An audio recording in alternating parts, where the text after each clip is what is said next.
No one in Mobile, Waterbury, Sacramento, Laverne, or anywhere else in America was prepared for what was about to happen to them and their country.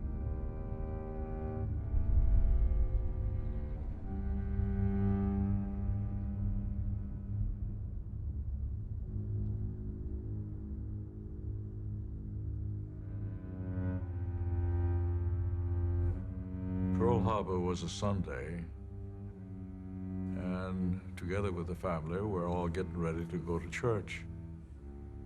And the disc jockey is going on with Hawaiian music.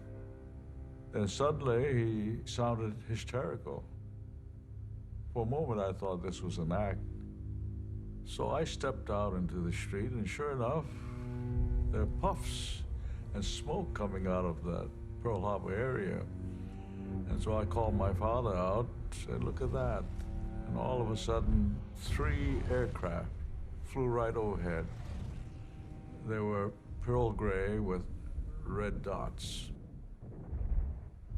I knew what was happening. And I thought my world had just come to an end.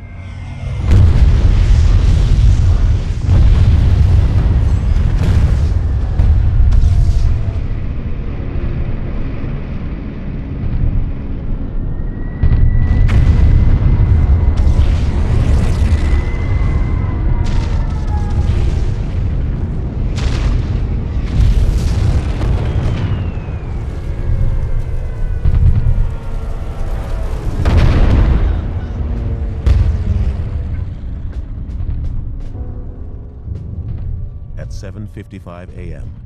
on Sunday, December 7th, 1941, hundreds of Japanese warplanes, launched from aircraft carriers far out at sea, attacked the American Pacific Fleet, anchored at Pearl Harbor, Hawaii. The attack took a terrible toll. So terrible a toll that the War Department kept secret the exact details for years.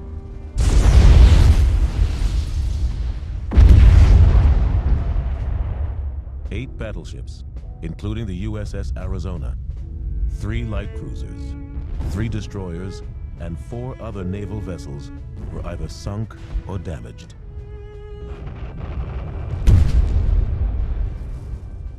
"164 American aircraft were also destroyed. Most hadn't even gotten off the ground. And 2,403 Americans were dead.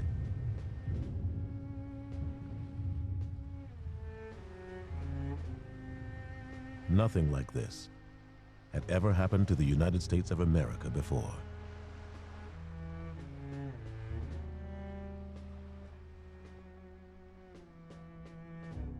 "17-year-old Daniel Inouye, the son of a Japanese immigrant, was a senior at William McKinley High School in Honolulu and a Red Cross volunteer. A call came in that we had casualties nearby. One haunts me ever so often. It was a woman clutching a child. Her head was severed, but here she was with her arms around her baby. And so this is what I had to pick up at 17.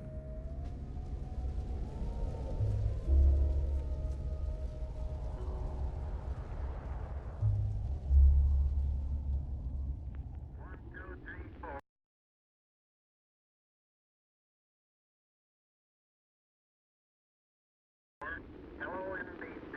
Hello, NBC. This is KTU in Honolulu, Hawaii.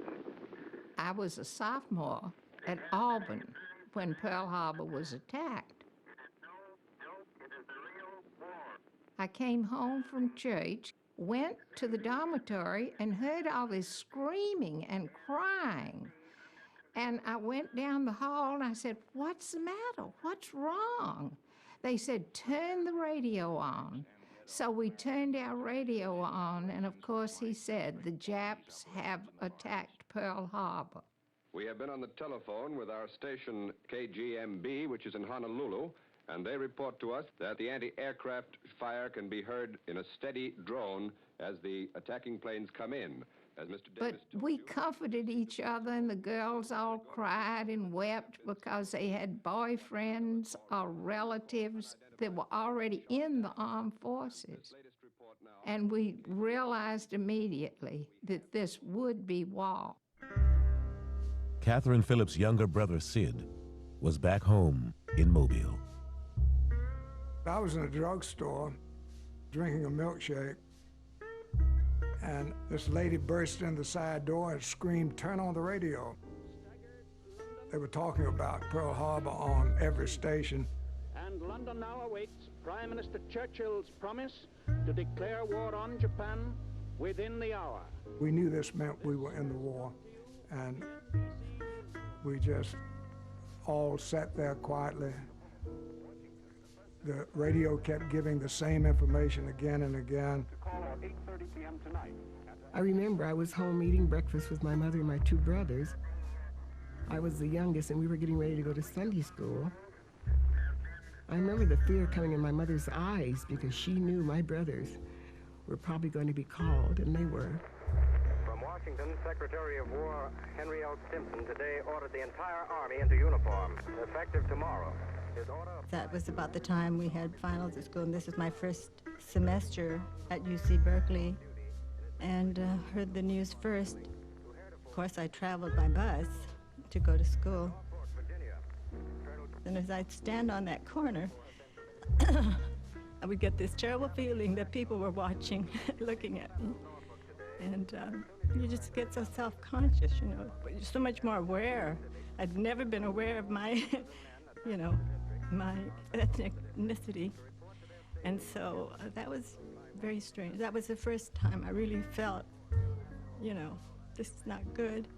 For the latest news on the Pacific situation, keep tuned to this station. It seemed so incredible. 2,400 innocent people blown off the face of the earth was an atrocity. It was something that had to be corrected. Perhaps the word might be avenged. And we had to get busy with it. Yesterday, December 7th, 1941. The following afternoon, people in Sacramento, Waterbury, Luverne, Mobile, and everywhere else in America gathered around their radios to hear President Franklin Delano Roosevelt ask a joint session of Congress for a declaration of war.